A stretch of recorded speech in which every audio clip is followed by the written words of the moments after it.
यानंतर मी विलास कवळे सरांना अशी विनंती करतो की त्यांनी विचारमंचावर येऊन तुमच्या विद्यार्थ्यांशी तुम्ही संवाद साधा. सर.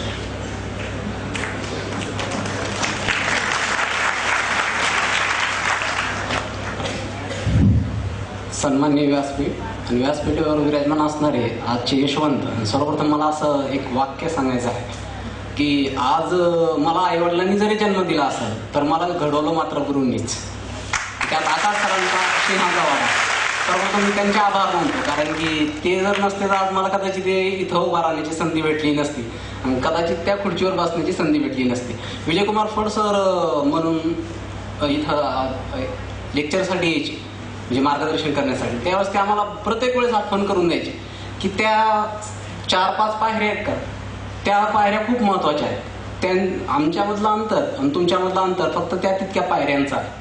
मग ते खूप मोठं आहे. ते चढण्यासाठी खूप संघर्ष तुम्हाला करावा लागणार आहे, मेहनत करावी लागणार आहे आणि आपलं सर्वस्व त्या कामासाठी द्यावं लागणार आहे. हे आम्हाला त्यावेळेस सांगायचे. मी परत आकाश सरांचं खूप खूप मनापासून आभार मानतो आणि मला आकाश सरांचा सहवास कायमचा लाभावा असं मी ईश्वरचरणी प्रार्थना करतो. आज सन्माननीय व्यासपीठावर विराजमान असलेले आजचे यशवंत, आकाश सर, बाकी सहकारी रिलायबल अकॅडमीचे आणि तुम्ही सर्वस्व. आणि मला एक वाक्य सांगायचं आहे परत एक, तुम्ही 100% अधिकारी होणार याची थोडीशी शंका नाही बाळगायची, बिलकुल नाही. 100% होणार म्हणजे होणार. आणि हे ज्याचा आत्मविश्वास त्याच्या हृदयात कोरलं गेले का तो अधिकारी होणार, तो कोणत्या पोस्टला जाईल मी नाही सांगू शकणार, मात्र नक्की भेटणार. आम्ही ज्यावेळेस कट्ट्यावर बसायचो तो एमपीसीच्या, आमचा एक स्वतःचा एमपीसीचा मित्रांचा कट्टा होता, त्यावेळेस आम्ही एमपीसीला एक झाड मानायचो, एक कल्पवृक्ष मानायचो. कारण त्याला दगड मारले की तो काही नाही काहीतरी देणार. मात्र त्याची एक आट असायची की बिलकुल शेवटपर्यंत सोडायचं नाही. ज्यांनी शेवटपर्यंत नाही सोडलं का, आमच्या आटीच्या आडी ग्रुप मधले आटीच्या आडी आम्ही जरा आधी पदावरती कार्यरत आहोत, शैक्षणिक पदावरती. कोणी तलाठी असेल, कोणी ग्रामसेवक असेल, कोणी नायब तहसीलदार असेल, किंवा तत्सम संरक्षण अधिकारी असेल, आम्ही 8ही ग्रुप आज सक्सेसफुलरित्या चांगल्या पदावरती कार्य करत आहोत. मला एक सांगू इच्छितो की मला एक सांगायचं, आपण हे का करायचं आहे, एमपीसी का करायची किंवा तत्सम परीक्षात पास का करायची, आपल्याला पोस्ट का मिळवायची, हा प्रश्न पडला पाहिजे. कारण की ह्या कशासाठी करायचं हे सर्व, हे जर कळलं, याचं उत्तर ज्याला भेटलं त्याला मेहनतीत प्रेरणा कुठेही कमी पडत नाही. त्याच्यानंतर यश हे एकदम पटकन भेटणारी गोष्ट आहे का बरं? लगेच आपण आज केले की उद्या यश भेटणार आहे, बिलकुल नाही. तुम्ही एक औषधाचं उदाहरण देतो तुम्हाला की आज औषध घेतलं आपल्याला लगेच पुढच्या क्षणाला आपल्याला त्या फरक जाणवायला लागतो का? नाही, वेळ द्यावा लागतो यासाठी, प्रॉपर, ते बी प्रॉपर वेळ द्यावा लागतो.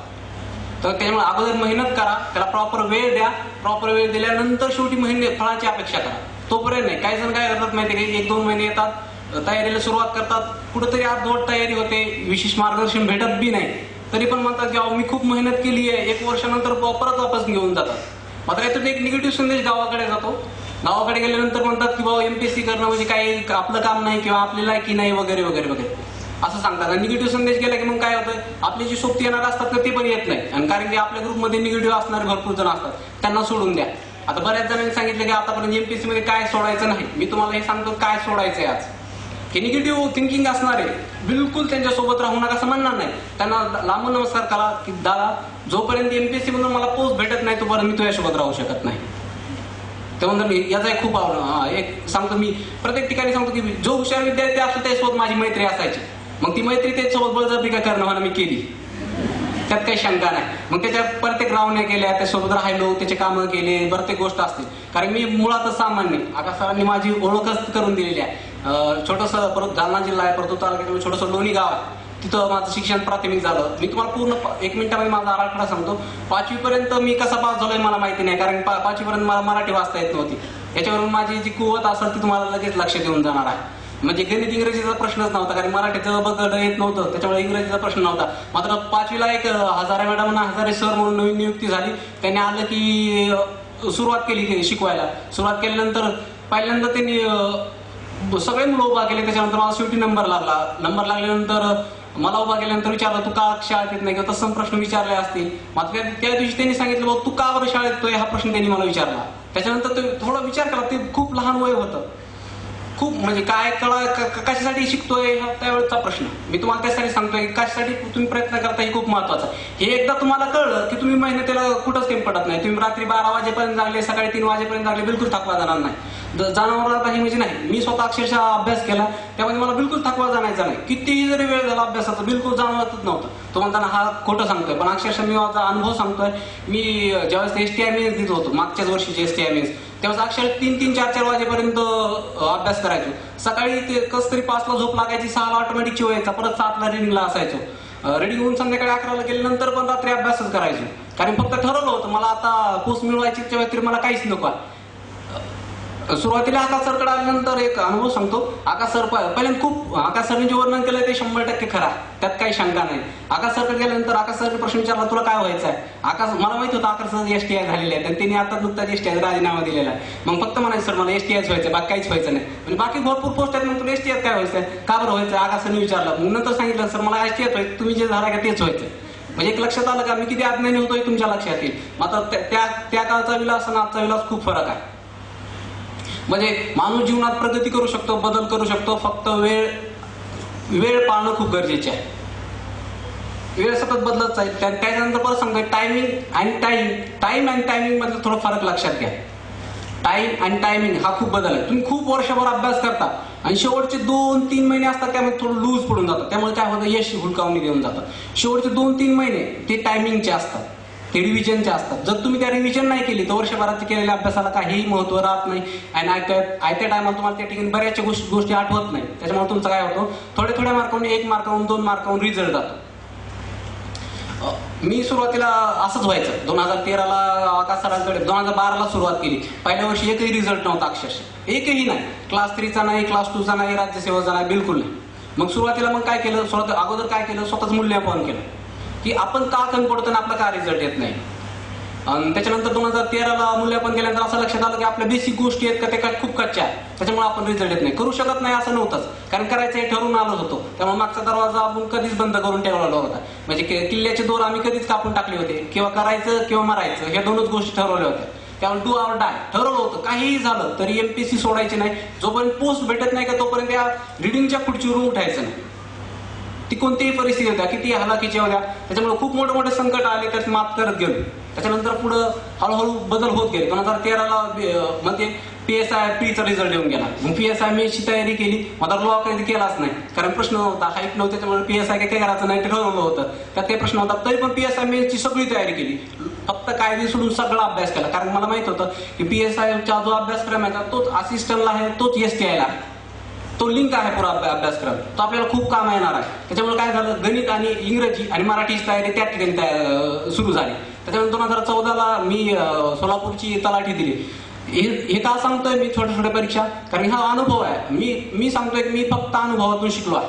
ह्या मोठ्या लोकांचे जे अनुभव, त्या मागच्या बेंचवर माझा कायम जागा असायची, त्या मागच्या बेंचवर तिथे येऊन बसायचो आणि सगळ्याचे अनुभव एक न चुकता ऐकायचो. मग ते कोणताही वक्ता असू द्या, कोण क्लास 3 झालेला, सरांचे कित्येक सेमिनार मी त्या कोपऱ्यात जाऊन अटेंड केलेले आहे. सर म्हणले होते हा 2 वर्ष गायब झालाय, पण आज तिथं मी गायब नव्हतं झालो. सगळा 2013 रिझल्टच नाही आला, खूप राग आला स्वतःचा.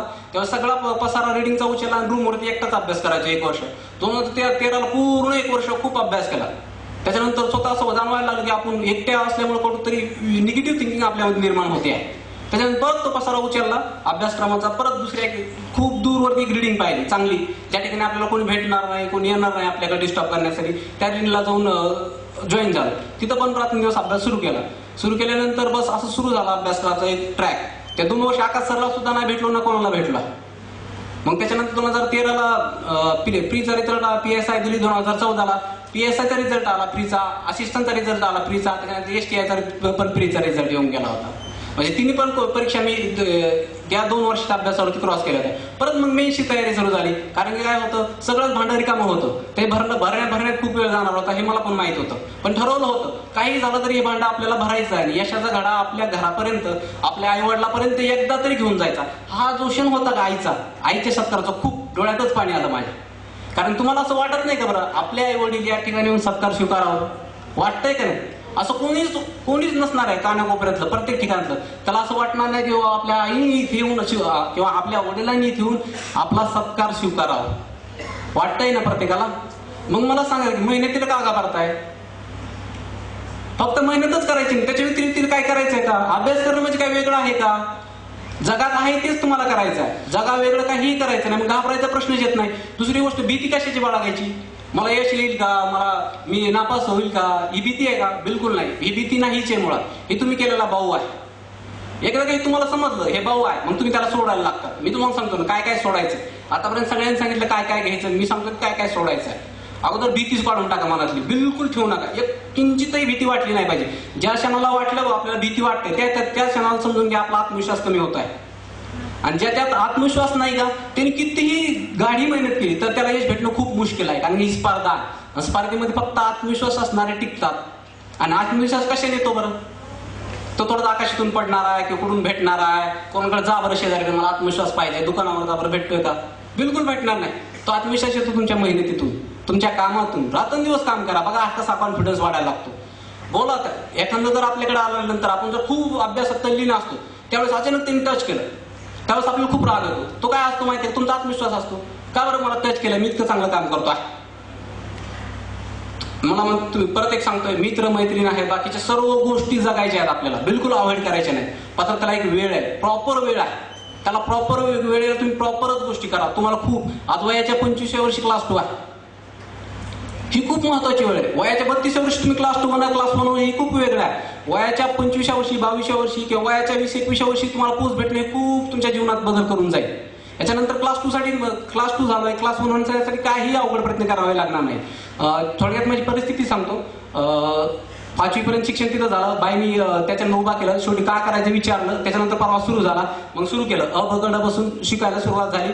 सुरू केल्यानंतर मात्र असं बिलकुल थांबलो नाही त्या दिवसावर. मग वाटेल ते करायचं ठरवलं, पण शिक्षण घ्यायचं. मग त्याच्यानंतर 6वीला दुसरा एक प्रसंग घडला होता. 6वीला आम्हाला गणवेश नव्हते, गणवेश कंपल्सरी झाले होते त्या काळामध्ये.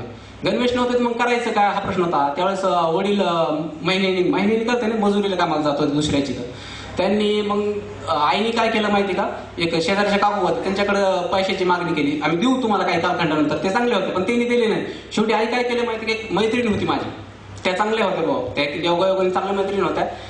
त्यांच्याकडे माझं हे होतं, एक रिलेशन चांगलं होतं, मैत्रीण होत्या चांगल्या होत्या, रिलेशन चांगलं होतं. मी त्याच्याकडे कल्पना टाकली त्या मुलीकडे, त्यावेळेस खूप लहान जीव होतं, तरी पण टाकलं बळत. कारण गणवेश वर्गात बसू देत नव्हते भाऊ.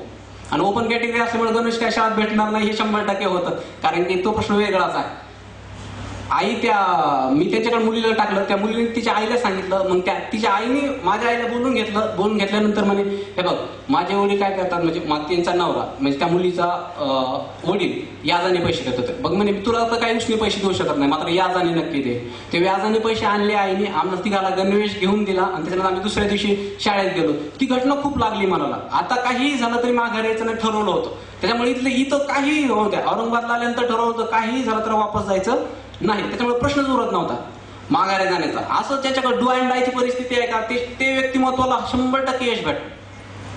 कुठंही मी सांगतो, एक तर किंचितही तुम्हाला कितीही अडचण होत्या, अडचण आली समजून घ्यायची यश जवळ आलाय. जितकी अडचण येते तितके यश तुमच्या जवळ येते असं समजून घ्या. वडला तो एक प्रसंग लागला. त्याच्यानंतर पुढं वाटचाल सुरू झाल्यानंतर मी तेव्हा मग ठरवलं की गावात शिकायचं नाही. 7वी पर्यंत शाळा होती. त्यानंतर मी एक छोटी सायकल घेतली. छोटी म्हणजे सायकल मोठीच होती. सायकलीवर मी 6 किलोमीटर अपडाऊन करायचं रोज. एक सर होते गायकवाड सर म्हणून, त्याला जाऊन भेटलो. सर म्हणलं, सर आमची परिस्थिती नाही. म्हणजे काय करशील मग, तू पैसे किती देशील असं कधी काय विचारलं नाही. पण सर म्हणलं मला तुमचे क्लास फुकट बी करायचे नाही. मग काय करतोस सर म्हणलो, तुमची काय करा फीस असं ती मांडून ठेवा, मी नोकरी लागल्यानंतर ती.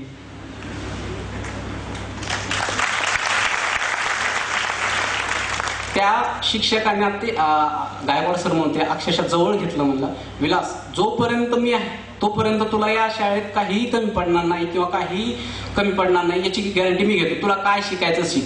आजच मी कालच सरांकडे गेलो होतो पेमेंट घेऊन. आतापर्यंत जितकी झाली माझी, मी तलाठी म्हणून कार्यरत आहे, तलाठीची पेमेंट म्हणजे 2 दिवस झाले. सरांना जाऊन भेटलो, तलाठीची पेमेंट दिली. सर म्हणलं हे पेमेंट आहे, मला जवळपास 49,000 रुपये या ठिकाणी आले होते. मी सरांकडे सगळे पैसे घेऊन गेलो. सर मला तुमची काय फीस झाली असेल तर घे.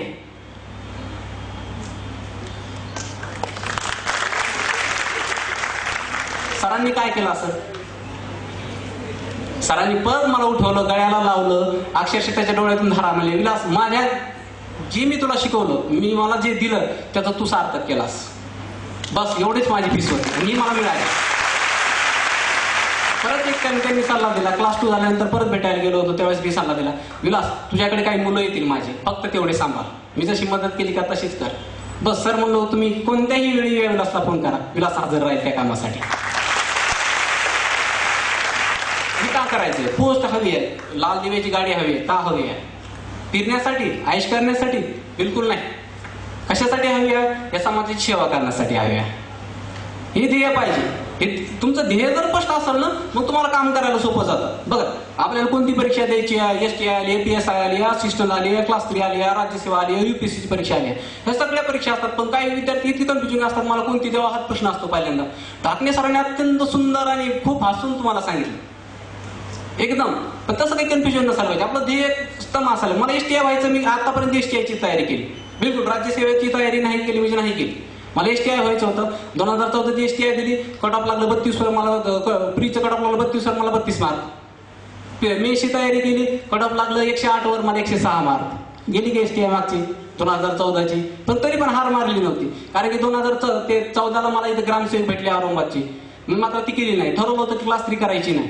त्याच्यानंतर 2015ला आता जी तलाठी झाली ती तलाठी भेटून गेली. तरी पण मन समाधानी मानत नव्हतं. क्लास 2 व्हायचं, STI व्हायचं, एवढंच मानायचं. परत मग नोव्हेंबरमध्ये STI ची तयारी करता करताच ही ऍड अगोदर महिला बालविकास भरली होती. त्याचा पेपर दिला होता. इंटरव्ह्यूसाठी क्वालिफाय झालो जानेवारीमध्ये. इंटरव्ह्यू दिला, त्या ठिकाणी सिलेक्शन आत्ता झालं. मग तोपर्यंत मन असं तरफडत होतं की आता तलाठी झालोय, मग आपला अभ्यासच कसं होईल, कसं मॅनेज करता येईल, कसं काम करून सगळं करता येईल, हे चालू होतं. त्याच्यामुळे शेवटपर्यंत सोडू नका. तुमच्या काही ज्या अडचणी असतील त्या मिळतो. परिस्थिती बिलकुल आडवी येत नाही कुठंच. परिस्थितीचा आपला बिलकुल संबंध नाही. तुम्ही त्यांना कसं काय? परिस्थितीतून माणूस घडतो. मी म्हणतो माणूस परिस्थिती जर घडवायला लागला तर मग यश ऑटोमॅटिक भेटतं.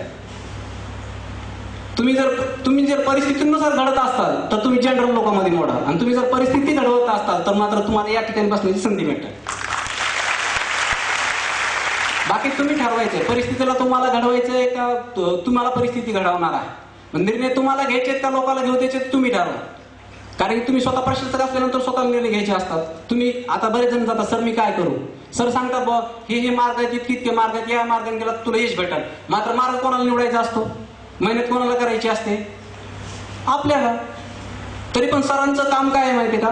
तर एक ते विरजनासारखं काम करतात. दह्यात दुधात ज्यावेळेस विरजण टाकतात त्यावेळेस दही तयार होतं. दही तयार झाल्यानंतर मात्र घुसळल्यानंतर लोणी काढणं, त्याचं तूप तयार करणं तुमच्याकडे आहे. आणि ते विरजनाचं कार्य खूप महत्वाचं आहे बरं.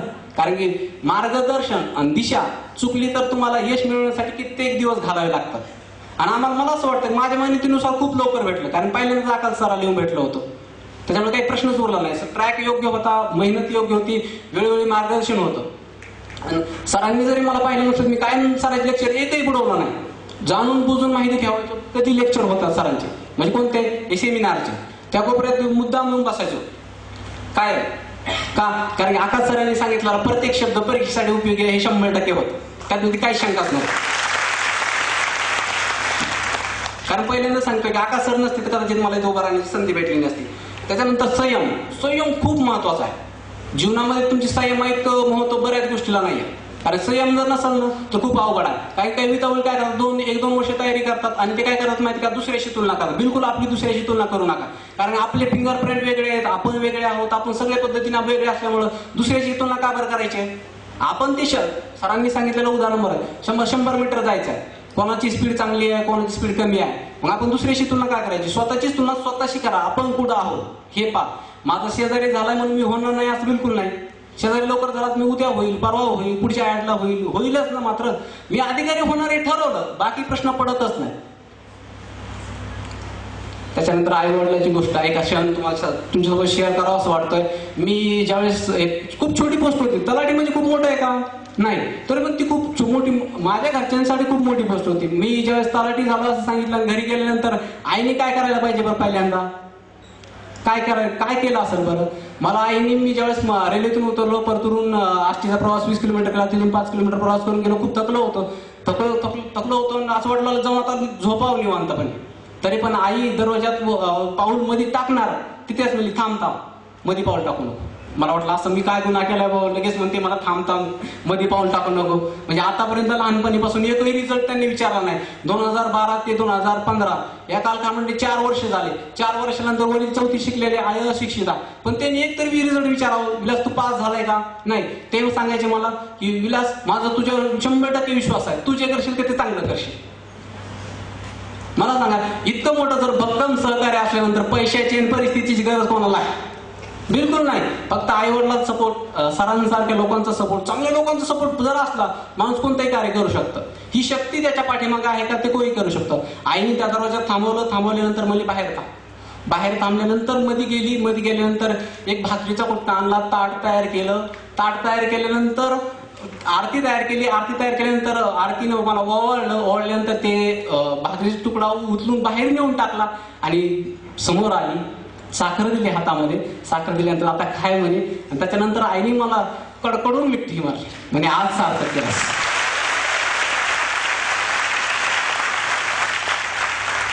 गावातून तलाठी होणार पहिलाच. खूप छोटी पोस्ट आहे, पण त्यांच्यासाठी खूप मोठं महत्वाचं आहे. म्हणजे आपल्या वडिलांच्या संकल्पना समजून घ्या, नक्की समजून घ्या त्यांची काय इच्छा आहे. कारण त्यांना जर आपण समजून घेणार नाही तर कोण समजून घेणार आहे? त्यांच्यासाठी नाही करायचं, समाजासाठी नाही करायचं, करायचं कोणासाठी? स्वतःसाठी जो जगला का तो संपला. ज्याचं सो आलं तो संपला. जो दुसऱ्यासाठी जगला का तो खूप काय मोठा होतो. तुम्ही दुसऱ्यासाठी जगायला शिका, नक्कीच तुम्ही मोठे व्हा. मी म्हटलं ना, दुसऱ्यासाठी प्रत्येक क्षण जगा, तुम्ही ऑटोमॅटिक मोठे व्हायला लागता. तुम्हाला मोठे करण्याची गरजच पडत नाही. अभ्यास होतो तुमचा, सर्व गोष्टी होतात. तुम्ही फक्त चांगलं करण्याचे ध्येय ठेवा, ध्येय स्पष्ट ठेवा. आता गावात प्रत्येक ठिकाणी एकच नाव होतं, विलास आधी तलाठी झालाय. त्याच्यानंतर परत एक किस्सा सांगतो तुम्हाला. आता CDPO झालं गावात, परत मी एकदा पेढे वाटले, CDPO झालं म्हणे. मग आता इतकी चांगली तलाठी ड्युटी का बरं सोडतोय, CDPO कशाला करतोय म्हणे. अलग लक्षात. म्हणजे मानसिकता कशी. मी जर STI झाला असतो लोकांना मोठं नसतं वाटलं, पण तलाठी झालं म्हणजे खूप मोठं झालं. हा फरक आहे. मग एक व्हॉट्सअपवर एक जोक होता, तो गाजायचा सतत. तहसीलदारच्या घरी गेल्यानंतर तहसीलदारची बायको तहसीलदारला विचारायची, सर म्हणण्यापेक्षा अहो. तहसीलदार म्हणायचे काय, बोल ना. म्हणजे अहो मला एक विचारायचं होतं. अरे विचार ना. म्हणजे काय पाहिजे तुला? नाही म्हणून मला काहीच पाहिजे नाही. म्हणजे मग विचार ना काय पाहिजे, कशासाठी, काय विचारते? म्हणजे तुमची तलाठी म्हणून पोस्टिंग कधी होणार आहे? म्हणजे लोकलचे जे कॉन्टॅक्ट असतात त्या समाजामध्ये जो मान सन्मान असतो. मला याच्यावरून एक सांगायचं आहे की ज्यावेळेस आपण समाजामध्ये जातो का त्यावेळेस खूप सन्मान आहे. तुम्ही समाजात कार्य करून बघा. मला 2 वर्ष 2.5 महिन्यात तलाठ्याचा अनुभव आहे, पण इतकं ड्युटी करायला चांगलं वाटतं. लोक म्हणतात खूप बदरेशन आहे, खूप हेड्याक आहे, पण त्या लोकांत जाऊन काम करायला खूप आवडतं. लोक म्हणतात साहेब या ना, बसा ना, चहा घ्या ना आमच्या इथला, आमचा चहा तुम्हाला जमत नाही का? लक्षात घ्या, पोस्टची किंमत आहे का त्या ठिकाणी? नाही. माणसाला किंमत आहे. तुम्ही कार्य कसं करतात त्याला किंमत आहे. ज्या ठिकाणी जाल त्या ठिकाणी एक रिलायबलचे जर विद्यार्थी असाल तर त्या ठिकाणी खूप मोठं नाव कमवाल, हे नक्की आहे. कारण ही संस्कारच असे आहे. या रिलायबल अकॅडमीतर्फे आम्हाला खूप काय शिकायला भेटलं. खूप म्हणजे आम्ही ज्या वेळेस होतो म्हणतो ना, घडा रिकामा होता, घडा इथे या ठिकाणी भरला गेला. आल्यानंतर त्या कोपऱ्यात राहून खूप भरला गेला. तो कोपरा आजही माझ्या आठवणीचा आहे. त्याच्यानंतर शेवटी एकच सांगेल, तुमच्या ज्या अडचणी असतील तुम्ही झिजकपणे कोणालाही विचारा. लहान आहे, मोठा आहे, बिलकुल मनात ठेवायची नाही गोष्ट आली. जर मनात ठेवलं ना तर वेळ निघून जातो. वेळ निघून गेले की सगळं संपतं. माझं एक चांगलं वाक्य असायचं की दादांनो तुम्ही काही बी करा, जर वेळ निघून गेली तर त्याला की शून्य किंमत आहे. वेळेच्या अगोदर तुम्ही चुकीची जरी गोष्ट केली ती कदाचित बरोबर होण्याची शक्यता भविष्यात आहे. मात्र वेळ निघून गेल्यानंतर जरी बरोबर जरी गोष्ट केली तर त्याला काहीच किंमत नाही.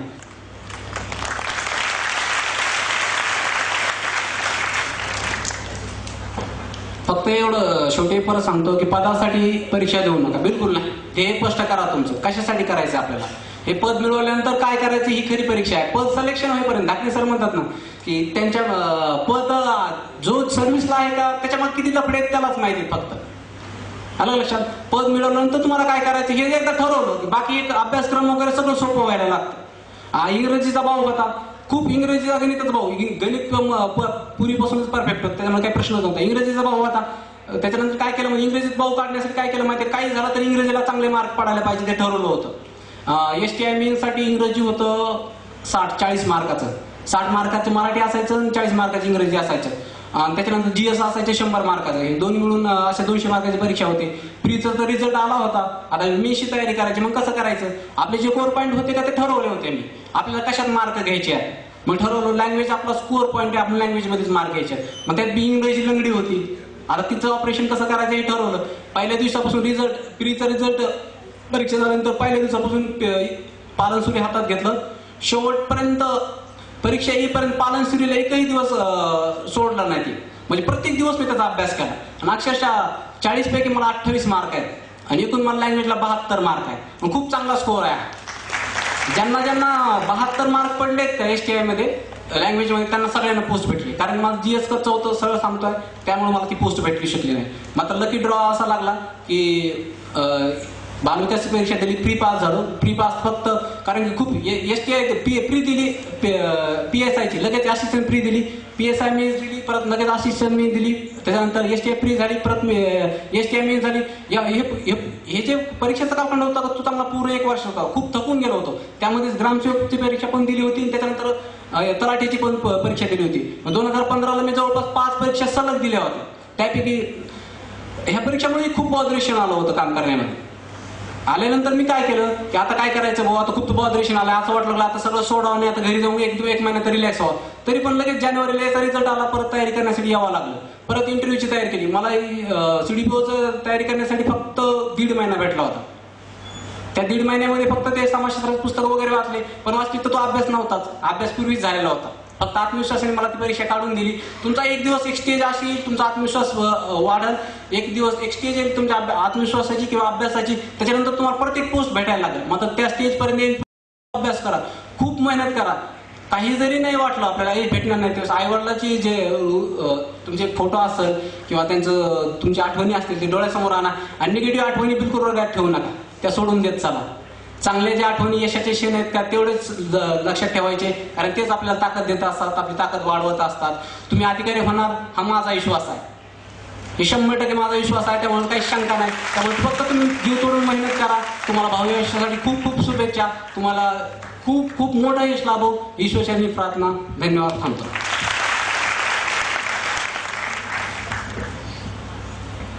तुम्ही 2 वाजेपासून सगळ्यांना ऐकताय, काही गोष्टी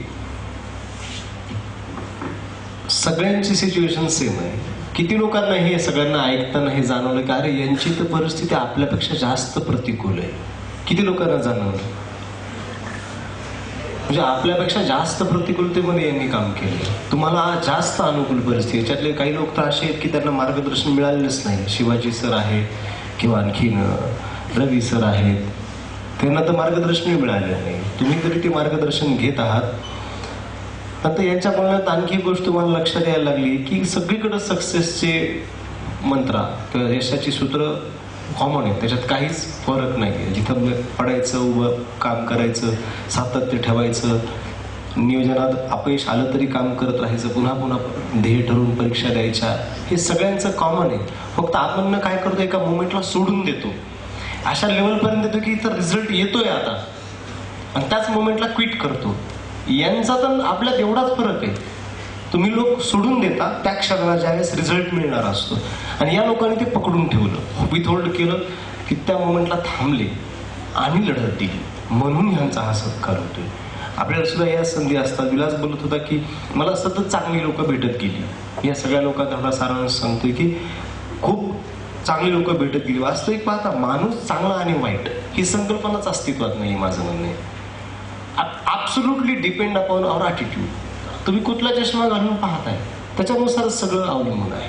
तुम्हाला चांगली लोक भेटतात म्हणजे काय, तुमच्या तितक्या स्ट्रॉंग वेव्ज आहेत, चांगुलकीच्या वेव्ज आहेत, त्या तुम्ही लोकांना अट्रॅक्ट करतात. पण आपण त्या अँगलनं विचार करतोय का, हे फार महत्वाचं आहे. आपला जर ॲटिट्यूड पॉझिटिव्ह असेल, लोकांना कोऑपरेटिव्ह असेल, तर तो आपल्याला आपोआप चांगली लोक जोडून देतो. हा तुम्ही मागच्या 15-16 वर्षामध्ये अनुभव घेतला. जेव्हा जेव्हा मी चांगलं वागलो मला चांगले सहकार्य मिळाले, जेव्हा जेव्हा मी वाईट वागलो तेव्हापासून चांगले लोक माझ्यापासून दूर गेले. ह्याचा माझा वैयक्तिक अनुभव 15-16 वर्षाचा आहे माझ्या व्यावसायिक जीवनामधला. त्यामुळे हा ॲब्सोल्युटली आपला दृष्टिकोन आहे, हा सगळ्या लोकांचा सकारात्मक दृष्टिकोन आहे, ज्या आमच्यामध्ये काही चांगल्या गोष्टी दिसतात. त्यानंतर आणखी एक महत्त्वाची गोष्ट मला जाणवते, जी मला सांगावी वाटते, की या सर्व लोकांनी एक गोष्ट केली की रिझल्ट तेव्हा मिळाले ज्यावेळेस फोकस स्वतःकडनं शिफ्ट केलाय. म्हणजे मी मला माझं विश्व सोडून मला कुठेतरी लोकांच्या लाईफमध्ये कंट्रीब्यूट करायचे.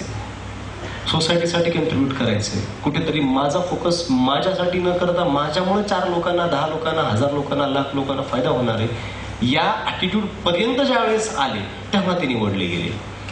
आणि जोपर्यंत ते स्वतःमध्ये अडकून पडले होते तोपर्यंत ते स्पर्धेच्या बाहेर होते. रिझल्ट तेव्हा आले ज्यावेळेस या लोकांनी तो ॲटिट्यूड शिफ्ट केला आणि कम्युनिटीकडे म्हणजे सोसायटीकडे ॲटिट्यूड शिफ्ट केला.